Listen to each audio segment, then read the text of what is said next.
오늘은 그 구원의 길과 제자의 길, 이런 주제의 메시지가 되겠습니다. 제가 근래 봐서 한 번쯤은 이 말씀을 꼭 전해야 되겠다 생각이 된 이유가, 이 성경 속에 이 구원의 길과 제자의 길을 명확하게 구분해서 알지 못하면, 구원받는 거나 또는 영적 성장 생활에 좀 혼란이 좀 올 수 있어요. 그러니까 구원의 길이 정확하게 알아져야 간단히 구원받게 돼요.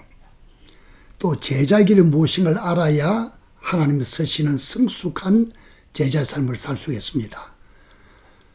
예컨대 혹시 구원의 메시지를 전하면서 개인 전도든 스몰 그룹이든 강단에 설교할 때 구원의 말씀을 전한다고 전하는데 성경 인용할 때 제자에 대한 말씀을 인용해 버리면, 크리스찬 라이프에 대한 말씀을 인용해 버리면, 예를 들어서 말씀대로 순종을 해야 된다든지, 또 삶의 열매가 나타나야 된다든지, 선행으로 믿음을 보여야 된다든지 이런 말을 해버리면 구원의 복음을 듣는 사람이 혼란스럽게 되고 참 구원받기 힘들다고 생각해요. 이렇게 전하는 것을 갈라디아서에서는 바른 복음이 아니고 다른 복음이다. 은혜에서 떨어진 자가 되고 저주받는 자가 된다. 그렇게 말해요. 이게 사실 보통 문제 아닙니다. 이게 소위 말하는 행위 구원론인데, 이게 뭐 지나가는 일 같습니다만은 근본적으로 복음을 뒤흔들어 버려버리는, 또 사람들을 구원받지 못한 채로 지옥 가게 만들어버리는 심각하고 슬픈 문제가 우리에게 제기된다 그 말입니다. 그런 차원에서 정말 구원의 길을 통해서 구원의 확신을 가지고 제자의 길을 통해서 주님이 참으로 원하시는 성숙한 제자의 삶을 사는 그런 축복을 누리는데 오늘 이 메시지가 근본적인 기본이 되고 기초가 되고 도움이 되시길 바랍니다. 먼저 성경에서 한번 볼까요? 마태복음 11장 28절입니다. 마태복음 11장 28절, 29절, 30절인데 수고하고 무거운 짐진 자들아 다 내게로 오라 내가 너희를 쉬게 하리라. 이게 바로 구원의 길입니다. 29절에 보면 나는 마음이 온유하고 겸손하니 나의 멍에를 메고 내게 배우라. 그리하면 너희 마음이 쉼을 얻으리라. 이게 바로 제자의 길입니다. 배우는 거, 주님과 멍에를 메고 배우는 거, 이 제자의 길입니다. 30절에 보면 이는 내 멍에는 쉽고 내 짐은 가벼움이라 하시니라. 근데 멍에가 어려움 같고 힘든 것 같습니다만은 인간적으로 볼 때는 사실 복음적인 측면에서 볼 때는 너무나도 행복하고 쉽고 가볍고 이게 바로 새 언약이라 그래요. 이 문제에 대해서 우리가 좀 정리하는 것이 좋을 것 같아서 이 말씀을 전하게 됩니다. 구원의 길과 제자의 길, 다시 요약할게요. 구원의 길은 예수님을 믿는 것이고 제자의 길은 예수님을 배우고 따르는 것입니다. 아주 간단한 정리이죠. 구원은 믿을 때 은혜로 구원받게 돼요. 이게 뭐냐면 온전한 속죄, 부활, 생명, 이 말씀을 들을 때 성령의 가르침을 통해서 마음속에 주님을 영접하게 되면, 예수가 주님과 구주인 걸 고백하게 되면 말씀의 약속대로 구원받는 하나님의 자녀가 되는 겁니다. 이런 중요한 얘기죠.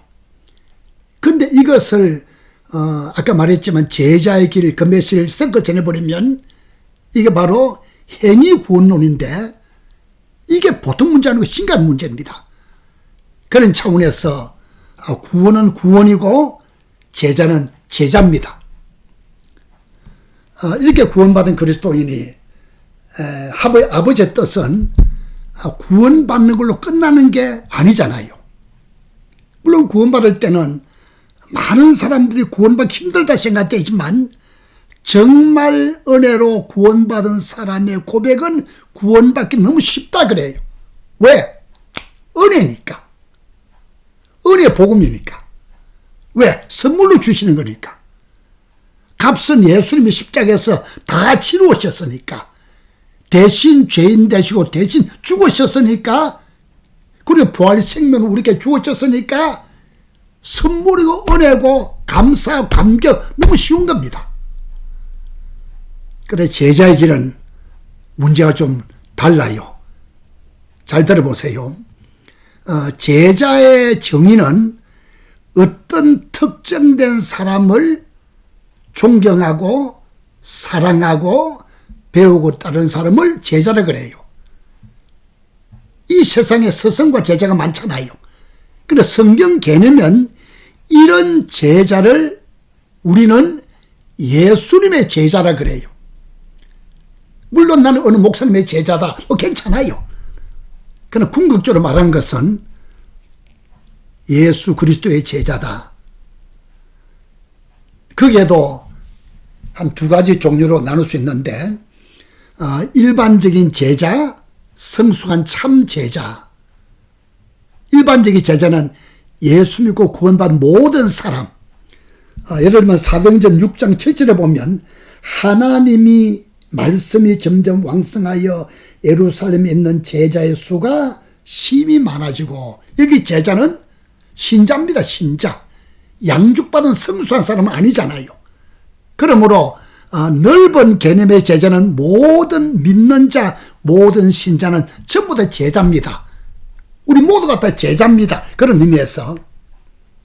그러나 성경 조금 더 들어가 보면 영적으로 성숙한 삶이 변화된 인격과 말과 그리고 교회에서 가정에서 바깥에서 그리스도가 나타나는 열매 있는 이게 참 제자, 성숙한 제자입니다. 몇 가지로 이게 정의할 수 있는데 여러분 메모했다가 나중에 찾아보고 묵상하면 좋을 것 같아요. 요한복음 8장 31절에서는 너희가 내 말에 거하면 내 제자가 된다. 이 거한다 말은 말씀 안에서 말씀대로 산다는 그 말입니다. 말씀에 순종하는 겁니다. 말씀이 가면 나도 가고, 말씀 뛰면 나도 뛰고, 말씀 웃으면 나도 웃고, 말씀 울면 나도 울고, 말씀대로 말씀이 가는 곳에 나도 가는 겁니다. 말씀에 순종해 산다 말은 그거는 구원의 길이 아니고 제자의 길입니다. 두 번째로 요한복음 13장 35절에서는 너희가 서로 사랑하면 너희가 내 제자인 줄 알리라. 기독교 배지는 사랑이죠. 하나님은 사랑이시죠. 믿음은 사랑으로 나타나야 되죠. 이웃을 내 몸처럼 사랑해야 되죠. 사랑하면 내 제자가 된다. 요한복음 15장 8절에서는 너희가 과실을 많이 맺으면 하나님 영광 받으시고 내 제자가 된다. 과실을 맺는 사람, 생명의 과실, 전도의 가실, 삶의 열매가 있어야 돼요. 난 전에 집회할 때 이런 말 가끔 했습니다. 뭐 교파가 뭐다, 직분 뭐다, 뭐 신앙생활 몇 년 했다, 뭐 그런 얘기할 필요 없이 영어로 말하면 prove yourself, 열매로 너 자신을 증명해 보이면 된다. 다른 말 필요가 없잖아요. 열매로 보이면 되잖아요. 내 제자가 된다. 마태복음 16장 24절에서는 누구든지 나를 따라오거든 자기를 부인하고 자기 십자가를 지고 나를 따를 것이다. 자기 부인한다. 자기 포기. 자아를 포기하는 겁니다. 육신적 생각을 포기하는 겁니다. 십자가 진다. 사명 감당. 주의 종은 주의 종, 목사님은 목사님대로, 장로, 집사, 권사, 뭐 에브리바디, 모든 그리스도인은 교회를 위해서, 복음 사회를 위해서, 또 좋은 간증을 위해 사명이 있잖아요. 십자가, 물론 십자가니까 고난과 연결이 돼요. 어떤 고난이 오더라도 기꺼이 그 짐을 지고 따른 사람은 내 제자가 된다. 이게 성숙한 제자의 정의가 되겠습니다.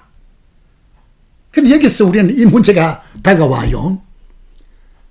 말씀대로 사는 거, 서로 사랑하는 거, 열매 많이 맺는 거,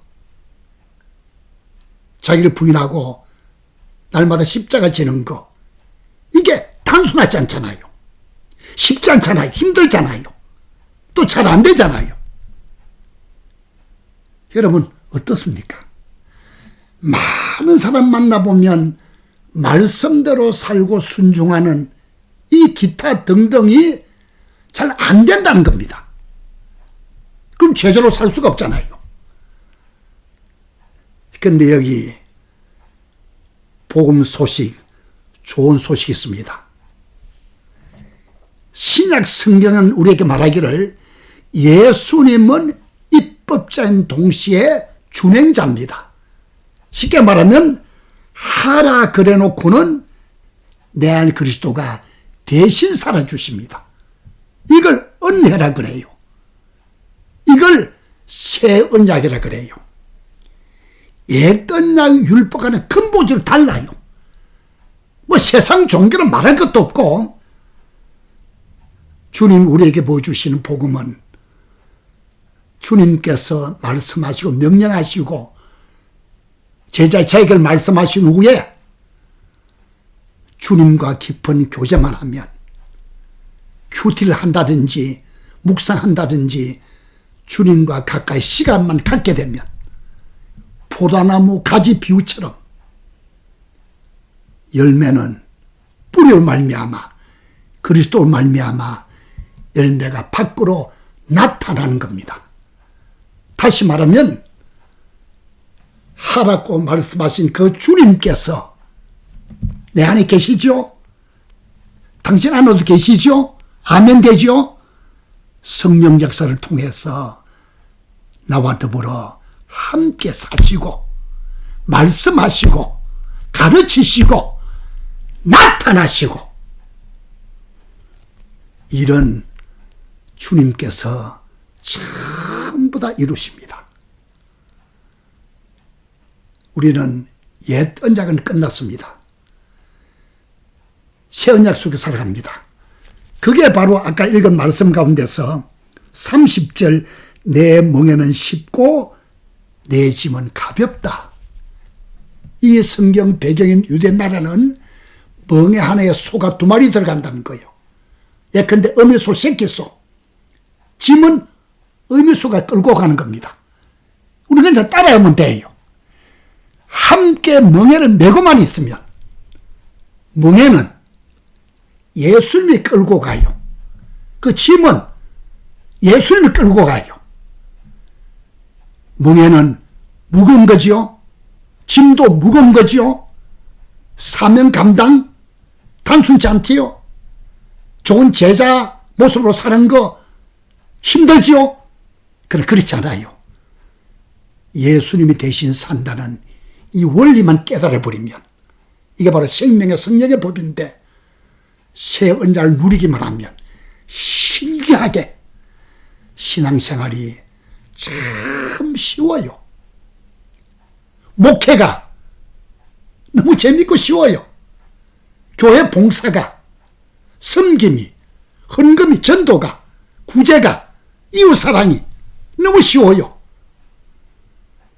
주님이 다 하시니까. 불신자가 믿음으로 신자가 되죠. 일반적인 제자지요.